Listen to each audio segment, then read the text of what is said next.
Hey, what's up? This is your girl Fee from One Unique Life. It's been a long time since we've had the opportunity to actually talk about things in regards to the field of radiology.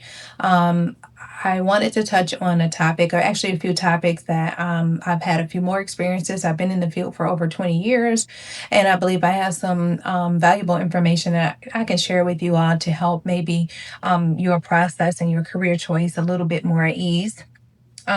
There are a few things that I would like to address. The first thing that I want to address, which is today, we're going to talk about the clinical experience.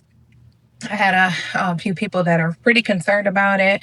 You're going to be embarking upon a new journey in your clinical experience. You're super excited about it. But I just wanted to touch on a few things from the text perspective and the things that we are looking for from a student and the things that you can step on the site with knowing. And so maybe you can be a little further ahead than all of your other peers. And some of these topics and things that I'm going to discuss today, your clinical instructors may have gone over these with you. I just wanted to sit down, no bells and whistles, and just kind of discuss some things in regards to your clinicals.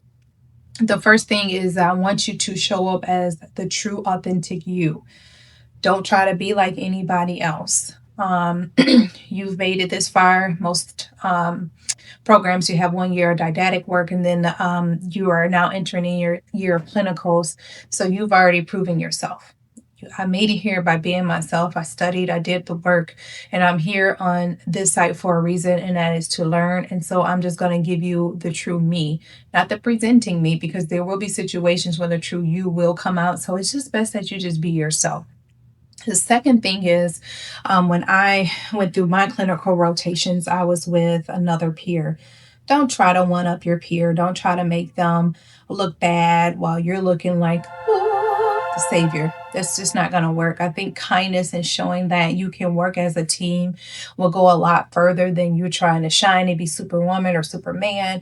That does not get you far in this field, because this field is really all about teamwork and how we can dance together even though we have two left feet, and how we can get things done. At the end of the day, you're not going to like I said, impress anybody by being rude or just trying to put other people down.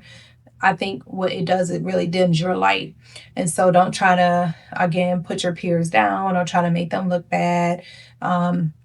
Which leads me to my next point is that, when it comes to treating people rudely, when you step foot on that clinical site, there will be, it's inevitable, techs who are not as nice as others.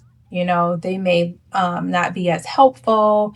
They may be kind of rude, and things of that nature. But you have to understand, I'm only here for, I think it's like 9 months, 8 or 9 months. If you so decide to go to another site, then great. So just do whatever you can to navigate around those poor behaviors and the rudeness of other techs, and just kind of, as the saying goes, chew the meat and spit out the bone.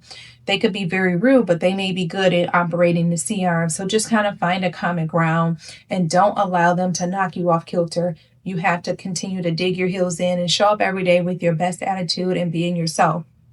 The third thing is, please, please, please make sure you are taking notes. Okay, I'm looking at my notes here. I take notes.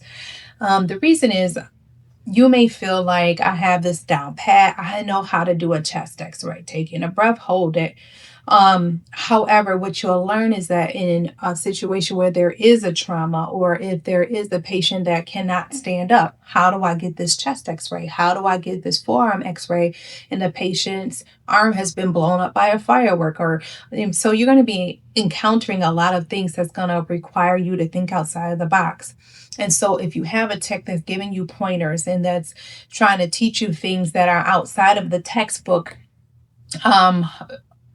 directives, take those notes. You may think, I already know how to do this, but even write the smallest detail. You will be surprised that when you are in the midst of a trauma, how much you can and will forget.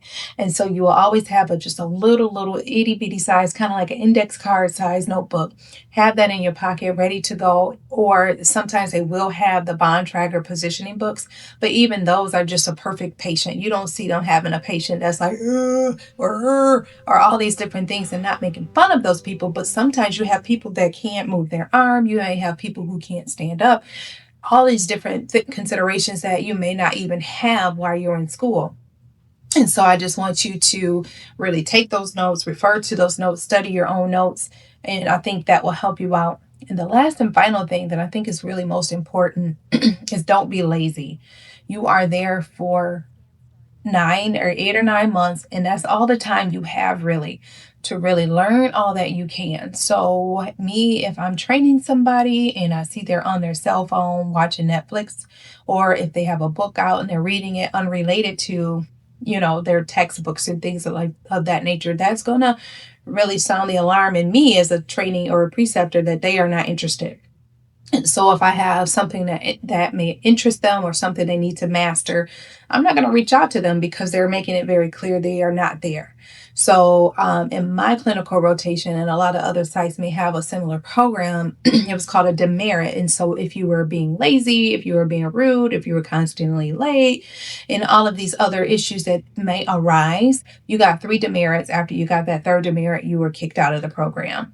And so when we were on our site, we did not have books like our Colleen Hoover or Frida McFadden books. We had none of that out.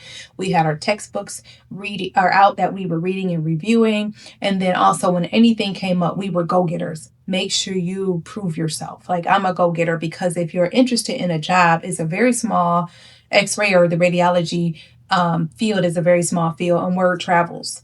And so if you are known to be a very lazy tech, and you are seeking a job, it will be hard for you to get references, or people may talk within that small community and they say, you know what, that person didn't work hard, I would not recommend them. And so you're really there to prove yourself that you can do the job, and that you are there as a team, and that you can do, you can focus. It's about focus. I know there are a lot of good shows. I know there are a lot of good books, but you are there for maybe 8 or 12 hours, however long your clinical rotation is that day. Focus and hone in on why you are there. Don't lose sight of that. So your clinical rotations can be very fun. It can be very exciting. Also, it can be very nervous, and you may have some times when you were going to cry. I've cried. My peers cried, but you're going to make it through it.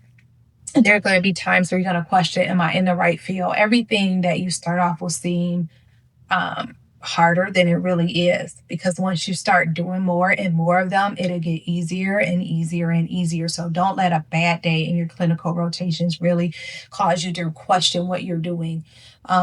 So there are going to be more topics that I'm going to discuss. However, if there are any topics or anything that you may have a question over, feel free to drop it down in the chat.